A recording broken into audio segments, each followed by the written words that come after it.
El Perú siempre fue, como se dice en el documental Estado de Miedo, una democracia incompleta que ignoraba y excluía a la mitad de la población. Para la gran mayoría de políticos y la sociedad solo existe Lima. En pleno siglo XXI esta situación aún persiste. Desigualdad social, centralización de poder, centralización económica. Estos son algunos de los problemas que llevaron a personas como Abimael Guzmán a buscar un cambio radical para que toda la población sea valorada y para que todos los invisibles sean por fin vistos. Si bien el ideal de los grupos subversivos, tanto Sendero Luminoso como el MRTA, fue llegar a la igualdad, esta idea fue mutando hasta convertirse en una guerra por el poder. Definitivamente las medidas que tomó Sendero y el MRTA fueron terribles y se hizo muchísimo daño, sobre todo en la sierra y específicamente en la zona de Ayacucho. Esto se debe a que la sierra era una zona olvidada, en la que se expandieron y sembraron terror. Las primeras acciones simbólicas de Sendero Luminoso son casi ignoradas por la opinión pública.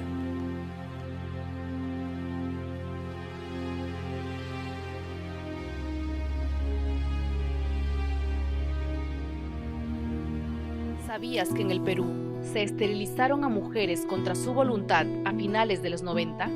Amnistía Internacional considera que nadie debe imponer a las mujeres decisiones sobre su cuerpo y su salud. Las mujeres tienen derecho a ser debidamente consultadas, informadas y dar su libre consentimiento. En nuestro país se vulneró este derecho a miles de peruanas campesinas, quechohablantes y en situación de pobreza. Personal del Ministerio de Salud recorría las regiones más pobres del país para promover campañas de esterilizaciones. Con esto, el gobierno prometió a las mujeres que serían dueñas de su destino. En la realidad, muchas de ellas fueron mal informadas, engañadas, obligadas y maltratadas a someterse a operaciones contra su voluntad por personal de salud. Su libertad y su cuerpo fueron violentados. De acuerdo con Defensoría del Pueblo, esto sucedió en 19 regiones del Perú entre los años 1996 y 2000.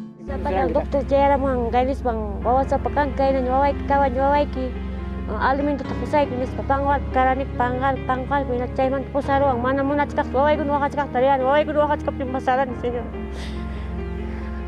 inas mapusaro ay inas mangawpit pusaro dinap kay diray ko ina dis pusaro kay napit kar biya kara sapay tam kay tarwa waway kun karan tawa wawachay kun karan kuchak kun ina chay waway kun to ni kay ko waway kun waka chikas pimpasaran alimento tapusay kunis paniwala kay doktor inas aparwala kulkas chay gobierno apoya kamachung imalat dapat full kita priman dapat kuna instante ampi chika bunay ko pa sente ni kunya mananya milat saktaro apte ko nanawang ko chay kuna ikisas kang senya pastupo ang ni kawajik nay pag ni full kuna instante minisitan chay gobierno apoya kamachung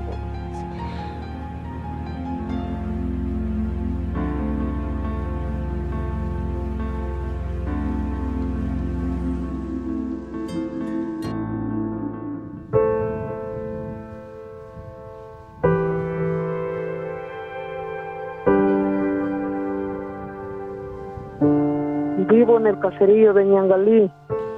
Tenía un niñito que estaba desnutrido. Me fui para que nos daban alimentos, me fui para que me den los alimentos. Entonces las enfermeras me dijeron, ya le vamos a dar, pero si es que se va a hacer ligar, y si no, ya no le vamos a dar alimentos porque están llenándose de hijos como las conejas y no quieren hacerse ligar.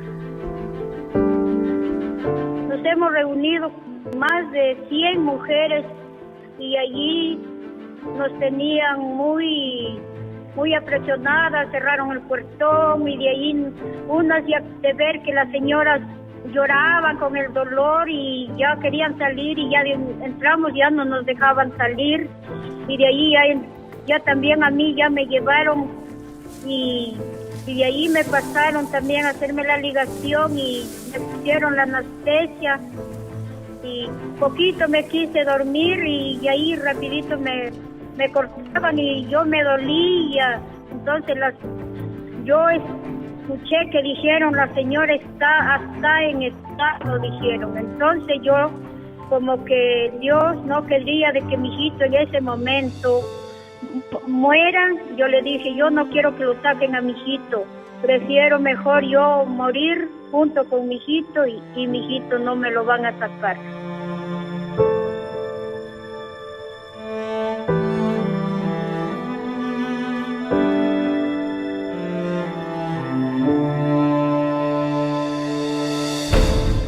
Ellos nos engañaron, nos dijeron, les vamos a apoyar con medicina, ustedes no se sientan mal porque nosotros sí les vamos a apoyar. Ahorita nada, se han olvidado de nosotros, todos se han echado al olvido.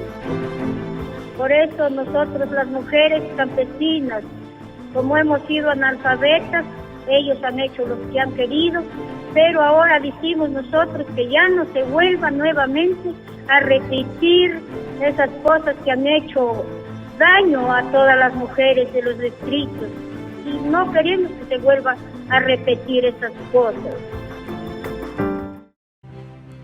El expresidente del Perú, Alberto Fujimori, y 3 exministros de Salud, Alejandro Aguinaga, Mariano Costa Bauer y Eduardo Yang Mota, fueron denunciados de genocidio por el Congreso peruano. Se les acusa de haber dirigido un plan de esterilizaciones forzadas del que 200.000 mujeres fueron víctimas y 18 de ellas murieron. La mayoría de las mujeres que fueron esterilizadas sin saberlo eran indígenas. Esto sucedió en el gobierno de Fujimori y él siempre mantuvo que las operaciones se hicieron con el consentimiento de estas personas, pero doctores como Rogelio del Carmen, Enarno Ceballos y Arturo Seminario desmienten estas ideas, mostrando documentos en los que se les imponía un mínimo de esterilizaciones diarias, 62, con o sin consentimiento. Ahora el expresidente se encuentra en prisión, pero por condenas relacionadas con el conflicto armado interno del Perú, no por su campaña de control de la responsable, el principal responsable está en la cárcel, ¿no? Que es Fujimori. Claro. Está Montesinos, que también sabía, en la cárcel también, que también sabía absolutamente todo, ¿no? Creo que él gobernaba más que Fujimori incluso. ¿Y consideras que el Ministerio de Salud? Claro, también, por supuesto, ¿no? El ministro de Salud de esa época también, ¿no? Igual. Y a partir del 95 se crea pues este programa, que ya es un programa más específico, que es el Programa Nacional de Salud Reproductiva y Planificación Familiar, que comienza en 1996 y que termina en el 2000, pero que tiene consecuencias hasta el 2001.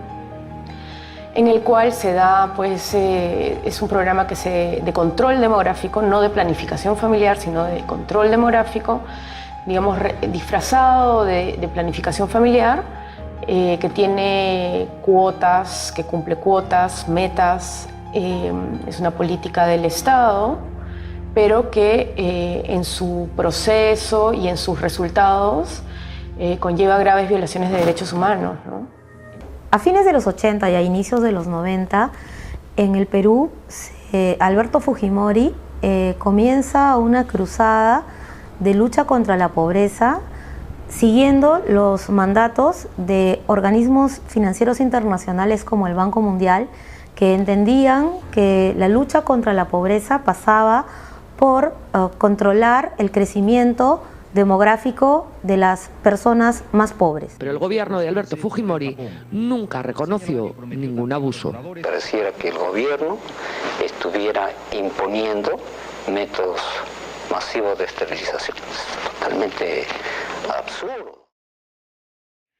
Las mujeres en las comunidades andinas, que las mujeres tienen una técnica ancestral de tejido que es el telar de cintura, ¿no? Después de la operación nunca más han podido volver a tejer porque la operación, la cicatriz, queda justamente en el vientre donde el telar de cintura se apoya y donde tiene que hacer fuerza, ¿no? Entonces ahí también hay una pérdida de cultura ligada a toda una cosmovisión ancestral, la transmisión de conocimiento entre las abuelas, las hijas, las nietas, se pierde, ¿no? O sea, una de las consecuencias más graves de las esterilizaciones forzadas es el quiebre completo del núcleo familiar. O sea, el presidente había exigido que se haga esa operación, ¿no?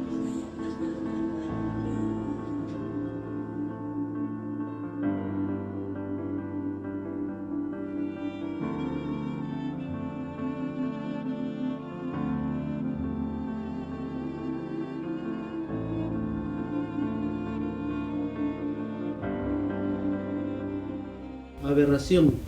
Un abuso. Un atraso para el Perú. Miseria, pobreza.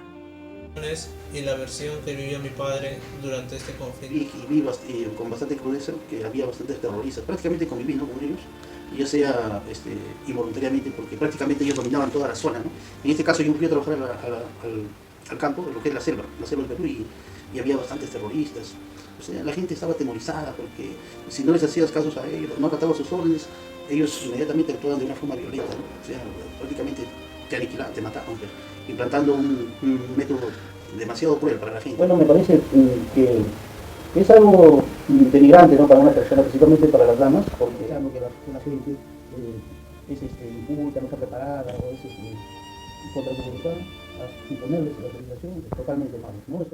¿Qué recuerdos tienes acerca del conflicto armado interno y alguna experiencia que nos puedas relatar? En un día, en esos años del año 87, llegó el Sendero Luminoso a sus tierras, donde pidieron que les preste las mulas, y con eso ellos fueron y acarrearon unos productos, asaltaron la carretera y llevaron con esas mulas, llevaron hacia el campo, no se sabe a dónde, ¿no? Pero la cosa es que cada una semana se los devolvieron, y a la otra semana llegó el ejército y buscaron al dueño de las mulas, que era mi tío, entonces los mataron de una forma muy cruel. Violaron a su hija, a su esposa, y lo mataron a él, a su papá y a todos sus peones, ¿no? Y los enterraron por ahí en el monte. Nosotros hicimos la denuncia y al final vino la Cruz Roja, la Defensoría del Pueblo, se identificó al capitán, al teniente, que estaban a mando de ese grupo, pero al final nunca se hizo justicia en muchos casos. Como se dice, que forzaban a la gente a esterilizarse, o en otros casos no les decían nada, ¿no? Pero que hay dos puntos de vista, un pro y contra. ¿Por qué? Porque ahí a esa altura la gente ignora muchas cosas, o no entiende muchas cosas, por más métodos que se les da, y no entienden. ¿Qué pasó? Que en esos tiempos, hasta ahora existen, ¿no?, personas que en las alturas tienen pues 7, 8 hijos y no tienen los medios para poder sostenerlos o tenerlos bien de la forma de darle educación y darle todo lo que deberían tener los niños. Se veía bastante que eran los toques de queda, los apagones, y en las universidades se escuchaba bastante que se estaban formando grupos, se impartía la teología comunista, y también se veía bastante que eran las pintas en las calles, y que no debió ser así, sino que debió ser educar más a las mujeres con métodos anticonceptivos. Sufríamos los apagones. No podíamos tener reuniones porque de improviso venían los apagones, alguna explosión que se escuchaba cerca, era un banco que había estallado, una torre por la cual se fue la luz, y en esa época, cuando yo iba a cumplir 15 años, mataron a mi papá, él era policía, fue de comisión de servicios a Ayacucho y los emboscaron. Fue la primera emboscada de ese año y fue muy triste para mí y obviamente afectó bastante a mi familia, la pérdida. Yo creo que como política pudo haber sido una buena política de gobierno. El problema es que los ejecutores tal vez no supieron manejar ese tema y hubo negligencias por parte del personal que se encargaba de hacer o de aplicar la política en las diversas zonas del país, porque estas fueron aplicadas mayormente en provincias, al interior del país, en las zonas rurales más pobres del país. Y en realidad ese fue el error, ¿no? Se rompió por la parte más débil, que no tuvieron cuidado o no tuvieron la organización que debieron haber tenido, la responsabilidad que debieron haber asumido por cada caso en particular. Y luego el gobierno, como mea culpa de una falta de supervisión tal vez, de ese mismo personal que aplicó la política directamente, se dejó en el olvido a aquellas personas que fueron afectadas sin darles la indemnización que correspondía en todo caso. Hola, soy Kiara Zúñiga y voy a entrevistar a José Zúñiga. La noche previa habíamos escuchado bombas como se escuchaban a cada rato en esa época, pero lo que yo no sabía es que esa bomba, o una de esas bombas que se escucharon la noche previa, había sido un coche bomba que pusieron del Canal 2, que está a la espalda de la Universidad del Pacífico. ¿Sí? Cuando llegué a la universidad, pues todos los vidrios de la universidad estaban rotos, obviamente no se podía ingresar a la universidad, no hubieron exámenes ese día, y caminé una cuadrita de curioso a ver cómo estaba esa zona donde había sido el coche bomba, y la verdad que fue impresionante, ¿no? O sea, yo hasta ahora recuerdo el miedo que ese aspecto, ¿no? Entiendo que alguien dio la indicación de que esterilicen a las mujeres o les sugieran a las mujeres esterilizarlas para que ya no tengan más hijos, como una medida de control preventivo de la natalidad, ¿no?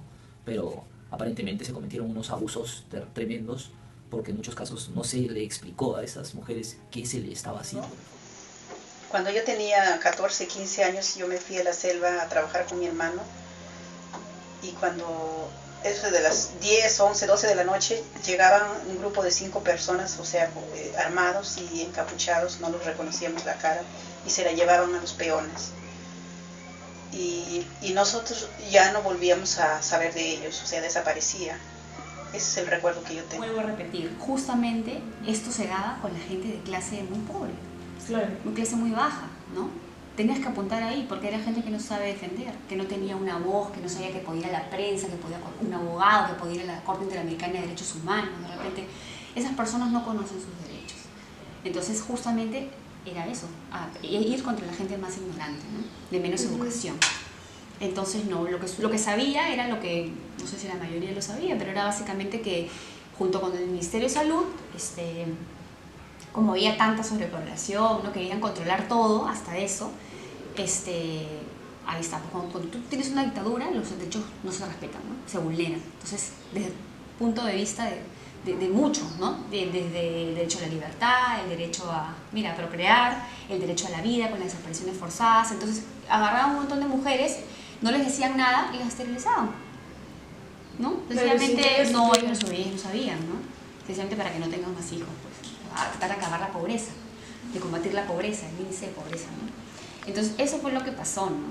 Y luego, ya cuando ya acabado el gobierno, empezaron las denuncias. Durante el conflicto armado interno, más conocido como la época del terrorismo, se violaron muchísimos derechos del ciudadano. Las esterilizaciones del gobierno de Alberto Fujimori fueron uno de los tantos casos en los que el gobierno actuaba y después preguntaba. Si tuviéramos que dar una explicación específica, no existe. Son un cúmulo de cosas que llevaron a millones de injusticias. El miedo, la desesperación y el racismo tuvieron un papel importante en este y en todos los casos de violación de derechos que existieron en el Perú en esa época.